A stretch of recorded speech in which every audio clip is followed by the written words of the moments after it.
नमस्कार दोस्तों, यूं तो मैंने सरोकार के लिए हजारों साक्षात्कार किए हैं, जिनमें कैबिनेट मंत्री, मुख्यमंत्री, आईएएस, आईपीएस और उद्योगपति, समाज सेवक। लेकिन आज हम आपकी मुलाकात एक ऐसी शख्सियत से कराने जा रहे हैं जो जर्नलिस्ट भी हैं, उद्योगपति भी हैं, समाज सेवक भी हैं। किसी गरीब को कोई जरूरत पड़ती है तो रात के 2 बजे भी उसकी सेवा के लिए, सहायता के लिए तत्पर रहते हैं। पत्रकारिता में नाम कमाने के बाद उद्योग जगत में भी खासी पैठ रखते हैं। शीतल सिंह नाम है उनका। शीतल सिंह साहब जब टीवी पे डिबेट में बैठते हैं तो उनकी तार्किक अभिव्यक्ति से सभी दर्शक और पैनल में शामिल लोग जो है खासे प्रभावित हुए बिना नहीं रह पाते। इसलिए मैंने बहुत मिन्नत के बाद उनसे टाइम लिया कि आप बिजी हैं, कुछ नहीं तो हमें फोन पे ही इंटरव्यू दे दीजिए। तो ये उनका बड़प्पन है कि वो फौरन तैयार हो गए और अब मैं उनसे जो है साक्षात्कार करूंगा। थोड़ा लंबा होगा लेकिन आम जनता के लिए वो सवाल और उनके जवाब बहुत लाभकारी साबित होंगे। तो आइए मिलते हैं पत्रकार, उद्योगपति, समाज सेवक शीतल सिंह साहब से। नमस्कार भाई साहब। नमस्कार नमस्कार, बहुत बहुत धन्यवाद आपको। सर, मेरा पहला सवाल आपसे ये है कि आप जो है इंडिया टुडे जैसे प्रतिष्ठित ऑर्गेनाइजेशन में रहे और उसके बाद आपने समकाल मैगजीन भी निकाली और मीडिया जगत में तो आपका जलवा है। उसके बाद आप जो है बिजनेस में आए, वहां भी आप पूरी तन्मयता के साथ आगे बढ़ रहे हैं, समाज सेवा भी करते हैं। आप ये बतावें कि अरविंद केजरीवाल ने जब आम आदमी पार्टी बनाई थी तो आप जैसे लोगों ने सपोर्ट किया था, हर अच्छे आदमी ने किया था। क्या अरविंद केजरीवाल की पॉलिटिक्स के हिसाब से देश को विश्व गुरु बनाया जा सकता है या विकास वास्तविक रूप में किया जा सकता है? नहीं, ऐसा नहीं लगता, तभी तो सब लोगों ने उनको छोड़ दिया जी। एक समय बहुत सारे लोगों को उनसे आशा बंधी थी। जैसा इस देश में बहुत बार कुछ अच्छा होता है या होने की प्रयास होता है तो लोग उससे जुड़ जाते हैं। जयप्रकाश नारायण से लोग जुड़े, वीपी सिंह से जुड़े और गांधी जी से लोग आजादी की लड़ाई में जुड़े थे। तो कुछ होता है तो लोग सोचते हैं कि शायद इससे देश का भला हो। केजरीवाल वगैरह जब बैठे रामलीला मैदान पे और उन्होंने जो बातें की वो सब बड़ी बड़ी बातें थी, लेकिन उसके पीछे जो कुछ था वो बहुत बाद में सामने आया। किसी को साल भर में पता चला, किसी को 2 साल में, किसी को 5 साल में, लेकिन बहुत सारे लोगों को पता चला। फिर धीरे धीरे लोग उनसे अलग हो गए और उनको समझने लगे कि वो एग्जैक्टली क्या करना चाहते हैं। निश्चित तौर पर वो सिर्फ अपने लिए राजनीति कर रहे हैं। जो व्यक्तिवादी राजनीति इस देश में बहुत सारे लोग करते हैं वो भी करते हैं, और उसमें यह है कि उनके लिए कोई सिद्धांत, कोई नियम नहीं है। जिससे उनको सफलता मिले वो उसे ऑप्ट कर लेते हैं और बाकी हर आदमी को वो एक टूल की तरह इस्तेमाल करते हैं। कोई सांगठनिक समझ उनकी नहीं है, कोई राजनीतिक नीति नहीं है उनके दल की।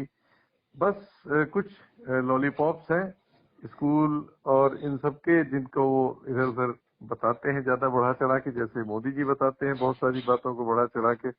तो और फिर वो बहुत तरह के कंप्रोमाइजेस करने को तैयार रहते हैं जी। जो किसी भी सिद्धांतहीन पार्टी में संभव है या व्यक्ति में संभव है। वही समस्या है उनकी। शीतल जी, आप पत्रकारिता में इतने अरसे से रहे और आपने बहुत सी सरकारें देखी। आपके हिसाब से हमारे आजाद भारत में 75 साल हो गए और हम लोग जो है प्लेटिनम जुबली मना रहे हैं, अमृत महोत्सव हो रहा है। कौन सी सरकार आपके हिसाब से या कौन सा प्रधानमंत्री राष्ट्रहित और जनहित की दिशा में सही काम कर रहा था? देखिए, जब से हम लोगों ने देखा है, हमारे सामने जो लोग रहे, श्रीमती गांधी थी जी। उसके बाद मोरारजी भाई आए, फिर श्रीमती गांधी आई, फिर उनके पुत्र आए, फिर वीपी सिंह आए, फिर चंद्रशेखर आए। लेकिन मुझे लगता है कि नरसिंह राव की सरकार एक ऐसी सरकार थी जहां पे कुछ सचमुच में बदलाव की कोशिश हुई। वो ठीक है, उसमें बहुत सारी उसकी आलोचना की जा सकती है। जी। मुझे लगता है कि मेरे होश हवास में जो सरकारें थी उसमें नरसिंह राव की सरकार को मैं नंबर 1 दूंगा। जी। अच्छा सर, ये प्रधानमंत्री नरेंद्र मोदी साहब और अटल बिहारी वाजपेयी जो स्वर्गवासी हो चुके हैं, उन्होंने भी जो है प्रधानमंत्रित्व के पद पे जो है 3 बार रहे वो। तो आप इन दोनों में से किसको जो है कुशल और सक्षम और राष्ट्रहितैषी प्रधानमंत्री मानते हैं? नहीं, अटल बिहारी वाजपेयी का कैनवास बहुत बड़ा था। जी। वो बड़े आदमी थे, दिमाग से बड़े आदमी थे, आचरण में बड़े आदमी थे। जी, लेकिन उनके साथ भी बहुत से ऐसे लोग थे जिनकी आलोचना की जा सकती है। जी, लेकिन मोदी जी से तो उनकी कोई तुलना नहीं है। मोदी जी उस तरह से बड़े आदमी नहीं है। जी, वो उनको अपने आप को बड़ा दिखाने की बहुत तलब रहती है और वो उसके लिए बहुत प्रयास करते हैं, प्रचार वगैरह करते हैं। जी। लेकिन उनका जो दिमागी वो कह सकते हैं आप, जैसी उनकी बोलचाल है, जैसा उनका आचरण है, वो जी, बहुत छोटा है। बहुत कद, उसमें कोई कद नहीं है। अटल जी बहुत बड़ा कद थे। आपकी यही एक खासियत है कि आप हर बात को बेलौस कहते हैं। इसलिए एक सवाल और, जी। पत्रकारिता आप खुद कर चुके हैं। इस वक्त पत्रकारिता में अजीत अंजुम है, रवीश कुमार है, राजदीप सरदेसाई है, बरका है, सुधीर चौधरी है, आरफा खानम है, सैकड़ों नाम है। इनमें जो है पत्रकारिता के वास्तविक सिद्धांतों, आदर्शों और मूल्यों का पालन कौन कर रहा है? देखिए, जिससे चीजें मुझे लगता है कि मेरे हिसाब से जो हिंदी में जो लोग उपलब्ध है, मुझे लगता है कि जिससे जिससे असर पड़ रहा है वो नाम है दिलीप सी मंडल, जो आपने इनमें से किसी का नाम नहीं लिया। जी, जी, बिल्कुल, आप बताइए। हाँ। मेरे हिसाब से दिलीप सी मंडल जो करता है, जी, उसका असर इन सब लोगों से बहुत ज्यादा और बहुत रियल है। जी, ये सही है कि वो बहुत सारे ऐसे टूल्स इस्तेमाल करता है जिनसे मेरी असहमति है, जी, और बहुत सारे उसके स्टैंड से मेरी बहुत ज्यादा असहमति है। जी, लेकिन वो एक बहुत बड़े कैनवास पे काम करता हुआ मुझे नजर आता है।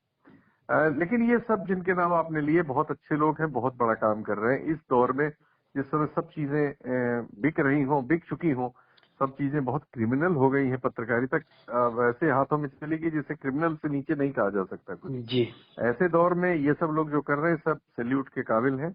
लेकिन मुझे दिलीप सिंह का काम जो है वो इसलिए अच्छा लगता है कि वो उस हिस्से का प्रतिनिधित्व बहुत शिद्दत से करता है जिसको प्रतिनिधित्व कोई करने के लिए मौजूद नहीं है।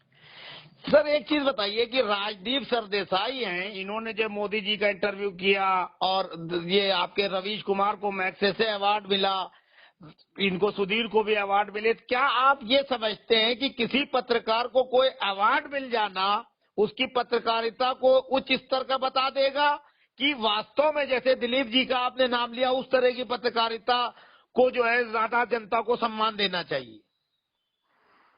देखिए, सम्मान का काम बड़ा अजीब है दुनिया में और हमारे देश में भी।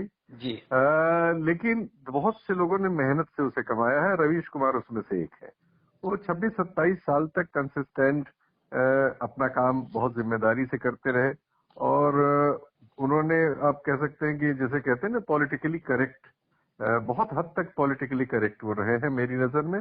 जी, तो वो ऐसे लोगों से सम्मान की इज्जत बढ़ती है। जी, जैसे उनको सम्मान मिला तो उस सम्मान की भी इज्जत बढ़ी, कि ठीक दिया गया।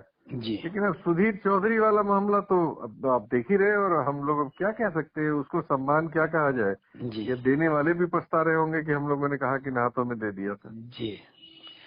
सर, एक चीज बताइए कि जिस तरीके से पत्रकारिता आजकल हो रही है, वैसे तो पत्रकारिता को आप जानते हैं अच्छी तरह से कि चौथा स्तंभ का दर्जा प्राप्त है। न्यायपालिका, कार्यपालिका, विधायिका की निगरानी करने का काम आज इन तीनों के फेवर में पत्रकार उतर चुके हैं और इनकी गोद में बैठ चुके हैं, तो लोकतंत्र और देश का क्या होगा? नहीं, लोकतंत्र तो अब कहाँ बचा है। लोकतंत्र बस हम लोग नाम के लिए जानते हैं, वरना तो किसी को भी बंद कर दें। ऐसे कानून बना लिए हैं, ऐसे फैसले ले लिए हैं कि वो बेचारा 2 साल, 2.25 साल कप्पन जेल में रहा बेवजह। उस केस में क्या है, कोई भी उसके डिटेल्स पढ़े तो उसको शर्म आएगी। जी, लेकिन ऐसे बहुत सारे लोगों के साथ देश में अन्याय हो रहा है, खासकर अकलियत तबके वगैरह के किसी भी आदमी को फंसा दिया जाता है, या कोई बदमाश अकलियत तबके से आता है तो उसका घर गिरा देंगे, और कोई बहुसंख्यक और उसमें से अगर मुख्यमंत्री की जाति का होगा तो उसको पूरा प्रोटेक्शन मिलेगा, वो जेल में भी राजा रहेगा, जमानत भी उसकी हो जाएगी, सब लोग उसके पीछे, उसको फोर्स मिलेगी। ये सब बहुत खराब हो रहा है हमारे देश में। बहुसंख्यकवाद चल रहा है जो नहीं चलना चाहिए। लेकिन अब राजनीति ऐसा करके आसानी से की जा सकती है, आसानी से चुनाव जीते जा सकते हैं, और सरकार में कब्जा किया जा सकता है। उसमें कब्जा हो चुका है। शीतल जी, आपका कैनवास भी बहुत बड़ा है। उद्योगपति, समाज सेवक, पत्रकार, राजनेता, सभी आपको जानते हैं, आपका इंटरेक्शन है। तो इस व्यवस्था को बदलने के लिए अच्छे पत्रकार, अच्छे समाज सेवक, अच्छे उद्योगपतियों को लेकर आप प्रयास क्यों नहीं करते हैं? जितनी औकात है उतना प्रयास बिल्कुल करते रहते हैं, लेकिन आप कुछ ज्यादा समझ रहे हैं, उतनी बड़ी औकात है नहीं। जितनी है वो प्रयास जिस आदमी होने के नाते जो संभव है वो सब करते रहते हैं, हमेशा करते हैं। क्या लोकसभा का चुनाव जो है आप किसी पार्टी से लड़ेंगे अगर कोई टिकट दे आपको? नहीं, कभी भी नहीं। एक गलती हो गई थी जब वीपी सिंह प्रधानमंत्री थे, उस समय मैं इंडिया टुडे में था। जी उसके पहले चौथी दुनिया में था। चौथी दुनिया के हमारे संपादक संतोष भारती उनके बहुत करीब थे। जी उनकी वजह से मैं यूपी का, चूंकि उनका स्टाफर था, जी मुझे मौका मिल गया था। वीपी सिंह साहब चुनाव जब लड़े जी 88 में जी शायद। हाँ, 89 में हाँ, सरकार बन, जी सही कह रहे हैं। तो हाँ, पहले लोकसभा का एक चुनाव लड़े थे इलाहाबाद में, तो उस समय बहुत करीबी हो गए थे। तो अब ऐसा होता है कि आदमी राजनीति में जो लोग हैं, और अगर वो वीपी सिंह टाइप हो जो एक प्रधानमंत्री पद के और फिर बहुत बड़े नेता हो गए थे, उनके घर में आना जाना था, उनकी मैडम से भी, स्टाफ वगैरह से, सबसे था। तो ये गलतफहमी हो गई थी। लेकिन 2-3 दिन चली गलतफहमी, 3 दिनों में सुधर गई। एक बाई इलेक्शन, नहीं, एक असेंबली इलेक्शन में मैंने भी नॉमिनेशन किया था, जी लेकिन वो 3 दिन में वो बुखार उतर गया और तब से दिमाग में क्लियर हो गया कि ये मेरा काम नहीं है। हर काम के लिए लालच नहीं करना चाहिए। अच्छा शीतल सिंह साहब, अगर आपको केजरीवाल जैसा या कोई राजनीतिक दल राज्यसभा भेजना चाहे, बैकडोर से राजनीति में लाए, तो आप जाएंगे? नहीं, फिर वो भी नहीं। देखिए, राजनीति एक फुल टाइम जॉब है, एक बड़ा जिम्मेदारी का काम है। जी और जिंदगी में वही काम करना चाहिए जिसको आप जिम्मेदारी से निभा सकें। जी मैं अपने को उन दोनों चीजों के उपयुक्त नहीं पाता। हमारा अपना टेम्परामेंट है। जर्नलिज्म मुझे पसंद है, जी पत्रकारिता मेरा शगल है, पत्रकारिता ही हम सीखे हैं जी और हम यही करना चाहते हैं। अगर जब तक सेहत रहेगी करते रहेंगे, जितना भी जहां जैसे कर पाएंगे। जी। अच्छा, ये औद्योगिक घरानों में जिस तरह का माहौल चल रहा है और एक खास वर्ग के लोगों को जो है प्रधानमंत्री नरेंद्र मोदी और बीजेपी शासित राज्यों की सरकारें सपोर्ट कर रही हैं, उससे आप क्या महसूस करते हैं?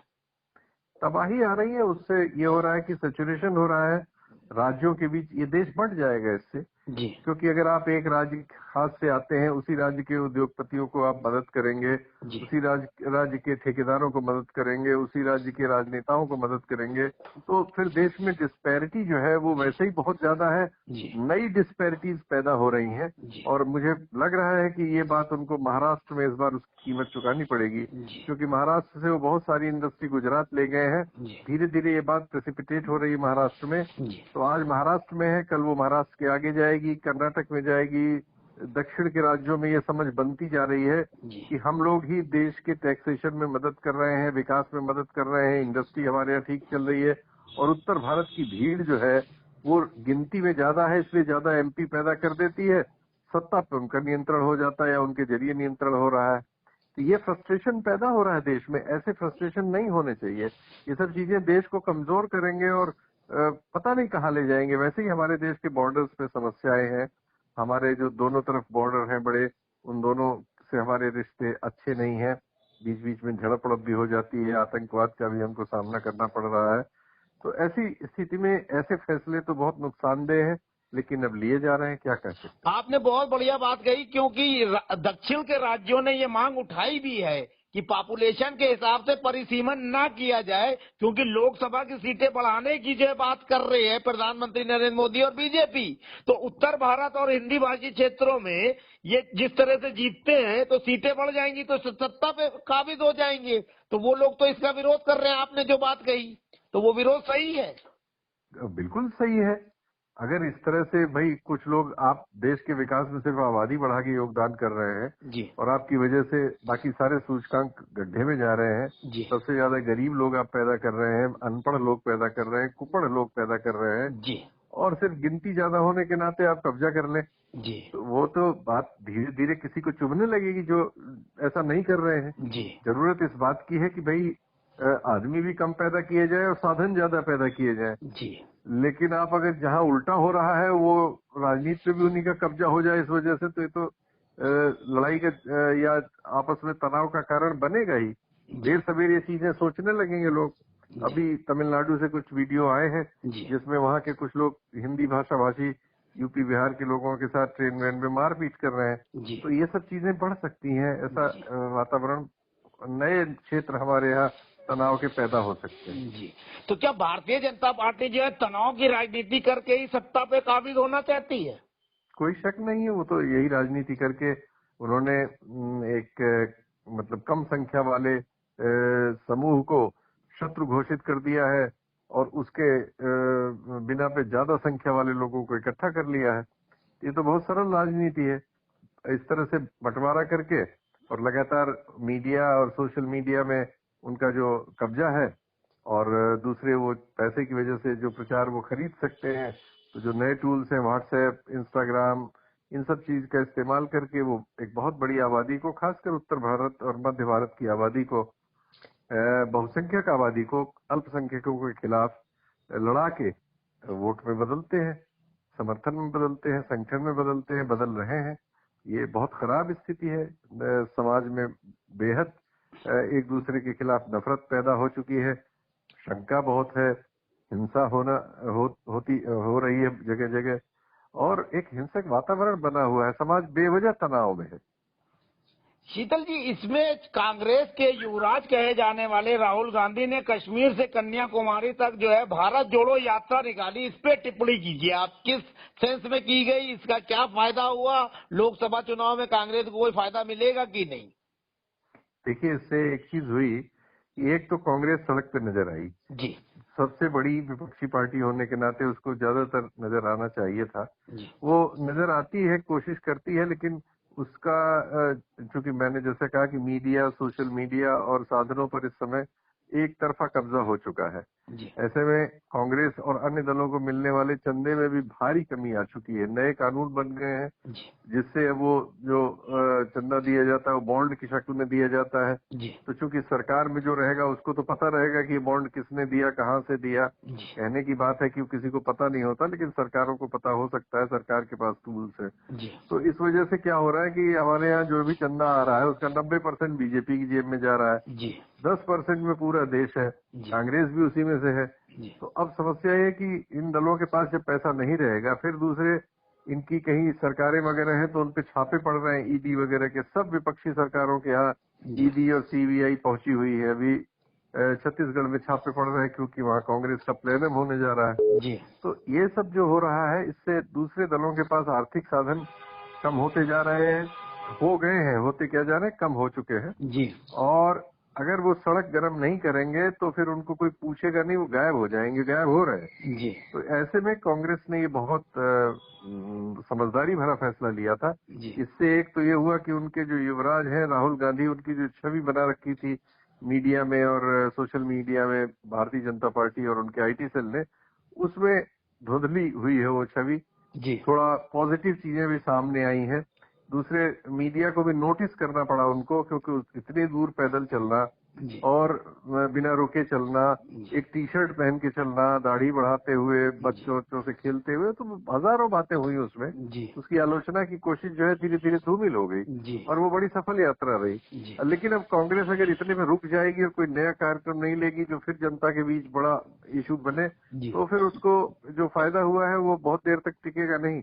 मुझे उम्मीद है कि वो जल्दी ही कोई दूसरा कार्यक्रम लेके आ रहे होंगे। जी। शीतल जी, एक सवाल कि भारतीय जनता पार्टी के नेतृत्व में एनडीए है, कांग्रेस के नेतृत्व में यूपीए है, लेकिन यूपीए के ज्यादातर सहयोगी क्षेत्रीय छत्रप जो हैं वो भी महत्वाकांक्षा पाले हुए हैं पीएम बनने की।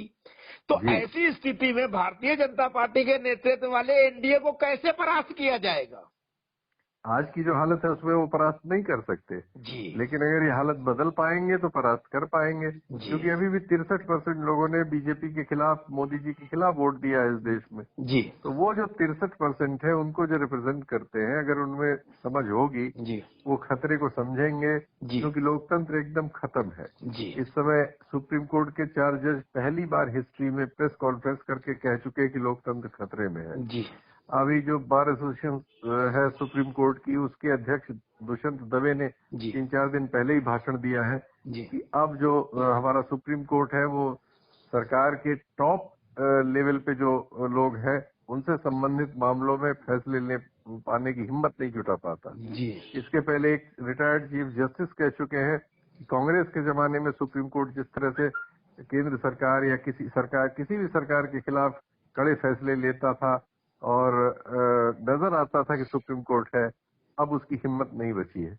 तो ये सुप्रीम कोर्ट हमारी आखिरी पायदान है जी और वो हमारी मॉरल पायदान भी है। जी अगर उसका ये हाल है तो इसका मतलब वो लोकतंत्र कहाँ है? जी और हम देख ही रहे हैं ऐसे कानून बन गए हैं और कानूनों का पालन करने की जो बात है, अभी हेट स्पीच पर जो हालत है, जी बहुत सारे लोगों के वीडियोस हिंसा भड़काते हुए कत्लो गारत का ऐलान करते हुए रोज आते रहते हैं। कुछ उन पे कार्रवाई नहीं होती क्योंकि उन राज्यों में बीजेपी की सरकारें हैं। जी और दूसरे मामलों में किसी के ट्वीट पे भी दूसरे राज्य की पुलिस दूसरे राज्य में जाके रातों रात किसी को उठा ले रही है, जेल डाल दे रही है, जी एक मुकदमे में जमानत हो रही, दूसरा लगा दे रही है। जी मतलब लोगों को एक और प्रताड़ित किया जा रहा है। जी बहुत सारे ऐसे लोगों को गुजरात वगैरह में आईएएस आईपीएस को जेलों में डाला गया है जो सरकार की नीति के पक्ष में नहीं थे या वो आलोचना करते थे या सही बात बोलते थे। जी और कप्पन का मामला हम लोगों ने जिक्र किया ही। ऐसे जी हजारों लोग हैं देश में। जी तो ये जो परिस्थिति है ये तो अब लोकतांत्रिक नहीं कही जा सकती और दुनिया इसको नोटिस कर रही है। जी अब जो नोटिस कर रहा है फिर उसको विदेशी षड्यंत्र और वगैरह वगैरह कह दिया जाता है। जी तो भाई देश में आपने पूरा मीडिया जब जेब में कर लिया है तो ये खबरें अब विदेश में आ रही हैं, जी क्योंकि देश में तो कहीं कोई मीडिया काम कर ही नहीं रहा है, कोई फील्ड रिपोर्ट होती ही नहीं है। जी सिर्फ बैठ के जो सरकार की ओर से उल्टा हो रहा है कि होता ये था कि मीडिया जनता की तरफ से सरकार से सवाल करता बिल्कुल था, सही। अब सरकार की तरफ से जनता से और विपक्ष से सवाल कर रहा है। जी तो एक सब कुछ उलट पुलट गया है, सब कुछ खराब हो गया है, खत्म हो गया है, खत्म होने की ओर है। अगर ये लोग जिनको 63% वोट मिले हैं अगर अपनी समझदारी का परिचय नहीं देंगे तो जो बची खुची सांस है लोकतंत्र की वो भी घुट जाएगी। सर, ये बीबीसी के ऑफिस में जो है छापे पड़े इंडिया में, इसको किस नजरिए से देखते हैं, एक पत्रकार होने के नाते और एक राजनीतिक सोच रखने वाले व्यक्ति के नाते? बिल्कुल गलत थे, लेकिन ये किए गए अडानी वाले मामले से ध्यान भटकाने की कोशिश बहुत जोरों से हो रही है। जी रोज कोई नया मामला उठाया जाता है। जी बीबीसी पर भी छापे इसीलिए मारे गए कि बीबीसी पे अगर लोग बात करने लगेंगे, उसकी क्रेडिबिलिटी बहुत है, जी तो वो हो सकता है कि अडानी का मामला डाइल्यूट हो जाए। जी एक हद तक उसमें कामयाबी भी मिली। जी जब बीबीसी के छापे में पड़े तो सब लोग अडानी को भूल के बीबीसी की बात करने लगे थे। जी ये सरकार चाहती है, क्योंकि अडानी और मोदी जी की पीठ जुड़ी हुई है, ये जनता की आंख पे है, जी तो इसलिए ये मोदी जी पर अब तक कोई ब्लॉट सीधे नहीं लगा था। और बल्कि उल्टा ये था कि उनके तो कोई बाल बच्चा भी नहीं है, फैमिली नहीं है, जी उन्होंने तो तपस्वी हैं जी वगैरह। जी लेकिन अडानी जी उन पर चिपकते हैं, क्योंकि उनके साथ उनके फोटो, उनके जहाज में उनका चुनाव कैंपेन जी और वगैरह और चर्चाएं और अडानी की इस तरह की तरक्की, जी ये सब लोगों को शंका उनके बारे में पैदा करती है। जी इसलिए मोदी जी बिल्कुल नहीं चाहते, जो कम्युनिकेशन के मास्टर हैं, बहुत होशियार हैं कम्युनिकेशन के मामलों में, जी नए तौर तरीके खूब जानते हैं, वो समझते हैं कि अडानी एक ऐसा मुद्दा है कि अगर ये बड़ा हुआ तो ये उनको राजनीतिक नुकसान पहुंचा सकता है। इसलिए उन्होंने तो नाम ही नहीं लिया आज तक, जी उन्होंने इस सवाल पर हर्फ नहीं बोला जी और वो चाहते हैं कि दूसरे सवाल खड़े हो जाए, दूसरों पर बात होने जी लगे। तो रोज नए सवाल खड़े हो रहे हैं, खड़े किए जा रहे हैं। बीबीसी वाला मुद्दा उनमें से एक था। तो ये तो एक तरह से देशद्रोह है। एक प्रधानमंत्री को किसी एक व्यक्ति या संस्थान की खातिर देश को तिलांजलि देना क्या उचित है? कौन इसको उचित कह सकता है सिवाय भक्तों के या बिके हुए लोगों के? तो और कौन प्रधानमंत्री इसको जो कह है सकता इतना बड़ा जोखिम ले रहे हैं कि अपनी पूरी विश्व गुरु बनने की छवि को जो है सिर्फ एक अडानी के चक्कर में बर्बाद करने पे तुले हैं? है? एक अडानी नहीं है। अडानी पे अगर जांच होगी तो वो मोदी तक पहुंचेगी, अगर कभी हुई। जी वो तो उनसे जुड़ा हुआ मामला है ना। उन्होंने तो एक जमाने से अडानी के साथ उनके रिश्ते हैं। जब उन्होंने एक जिले बराबर जमीन उनको गुजरात में दे दी थी जी पोर्ट बनाने के लिए, तो अडानी से उनके रिश्ते बहुत गहरे हैं। और अडानी के होने का मतलब उनके अपनी पॉलिटिक्स में बहुत बड़ा है जी और इसीलिए उन्होंने बहुत सारे कायदे कानूनों को और जो नैतिक तरीके होते हैं उनको तोड़कर उनकी मदद की हुई है। अगर कभी भी ये सब चीजें किसी जांच के दायरे में आई और सामने आई तो वो बात उनके गले तक पहुंचेगी। तो वो सिर्फ अडानी को नहीं बचा रहे हैं, वो अडानी के जरिए अपने को बचा रहे हैं। सर, आखिरी सवाल। आप एक जी। पत्रकार भी रहे हैं, बहुत बढ़िया एनालिसिस करते हैं और आप जो है उद्योगपति भी हैं। हमारे देश के युवाओं को खासकर आप और मतदाताओं को एक लास्ट मैसेज दे दीजिए। यही मैसेज है कि भाई जो जहां जिस हाल में है, लोकतंत्र की रक्षा के लिए खड़े होइए। सबसे जरूरी है लोकतंत्र। हमारे इस दक्षिण एशिया में बाकी सारे देशों में तानाशाही रही है जगह जगह, और उन देशों की जनता बहुत तकलीफ में है। देख रहे हैं लंका फेल हो चुका, पाकिस्तान फेल होने के कगार पे है। बांग्लादेश एक विशेष कारण से बचा हुआ है कि उसे